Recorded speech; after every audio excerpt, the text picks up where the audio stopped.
Bonsoir Philippe, j'espère que vous allez bien.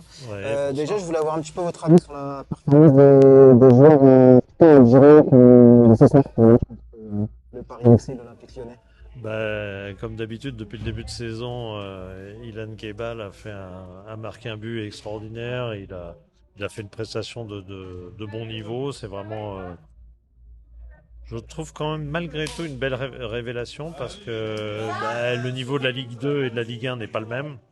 Et qu'il arrive à presque être plus efficace, je trouve, en Ligue 1 qu'en Ligue 2, révèle quand même qu'il a passé un palier, peut-être tardif, mais ça n'a pas d'importance. L'âge, il y a des joueurs qui réussissent un peu plus tard que d'autres, et Ilan Kebal, je pense, en fait partie.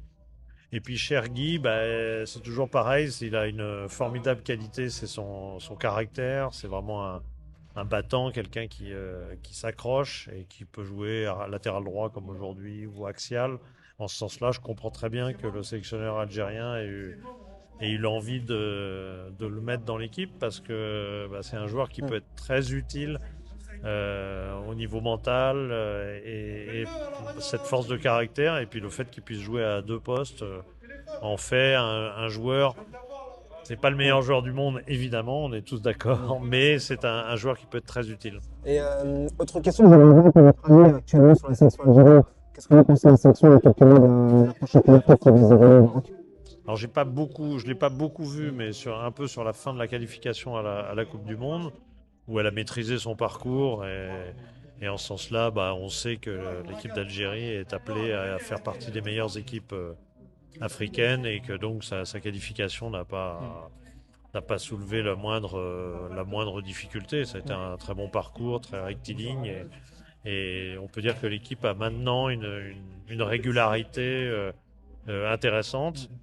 Il va y avoir bien sûr la CAN au Maroc, ce qui est toujours problématique, Bien sûr. évidemment, chez le pays voisin. Bon, on va pas épiloguer Mm. là-dessus. Et puis derrière, il y a surtout la Coupe du Monde. C'est pour ça que cette année est quand même très Mm. spéciale. Ça nous rappelle une autre 2010, période. Avant, c'était comme ça. Il y avait la CAN bien sûr. avant la Coupe du Monde. Je me rappelle qu'à l'époque, la CAF voulait pas, absolument pas ce Mm. scénario-là. La FIFA, peut-être aussi, ne voulait plus ce scénario-là. Parce qu'effectivement, on peut avoir des équipes qui, à la CAN, ne donnent pas tout en se disant, bon, bah oui, mais il y a la Coupe du Monde derrière, Mm. etc. Donc, je comprends ce raisonnement. Et du coup, je suis un peu interrogatif sur la manière dont va se dérouler Mm. cette CAN. Est-ce que tout le monde va jouer le jeu? Est-ce que certaines équipes vont pas être un peu en dedans Mm. en se disant moi c'est pas là que je joue, c'est pas là que ça se passe, c'est la Mm. Coupe du Monde derrière qui m'intéresse. On verra.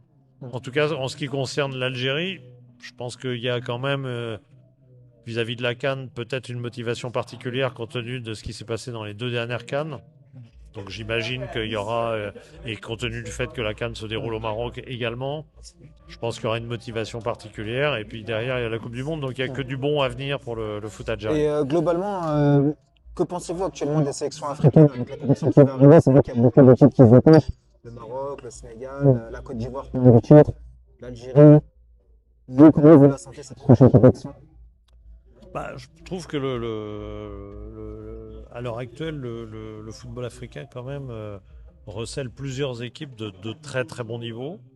On a tous en tête évidemment le Maroc et le Sénégal, qui sont les deux équipes peut-être qui se détachent encore, même si évidemment on sait que le Sénégal a raté la dernière CAN, mais malgré tout, on sait qu'ils ont un potentiel et qu'ils ont confirmé d'ailleurs à Kinshasa en gagnant en Mm. RDC un sacré match. On sait que le Maroc et le Sénégal sont peut-être les deux équipes les plus affirmées, les plus évidentes en tant que favoris. Et puis évidemment, le Maroc recevant cette canne, évidemment, il sera ultra favori, ce qui sera pas facile d'ailleurs, évidemment, à gérer.